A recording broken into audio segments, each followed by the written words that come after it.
The air filter removes any dirt, dust, or other debris before they can enter the engine. This debris can easily plug the carburetor, making the saw run poorly or not start at all. If dirt gets into the engine, serious damage can occur. The air filter should be inspected often and replaced at least once per year, or more is needed. Replacing the air filter is a repair that you can do yourself, and I'm going to show you how. Hi, I'm Mark Socha. Do-it-yourself repairs like these are easier than you might think.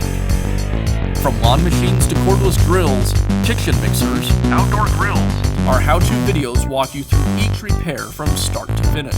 So doing it yourself means never having to do it alone. Let's get started. I'll begin by removing the air filter cover from the saw.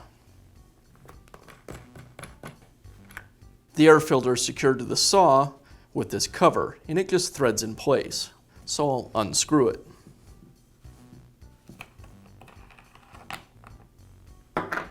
And now I can remove the filter. Now I can install the new air filter. I'll place it onto the base, make sure it's getting a good seal, and I'll secure the filter with the cap.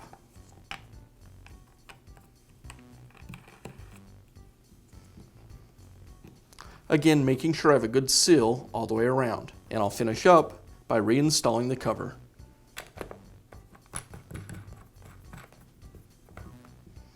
And that's how easy it is to install a new air cleaner assembly on your chainsaw. Be sure to check back often for new videos and expert advice. If you found this video helpful, give us a thumbs up and leave a comment.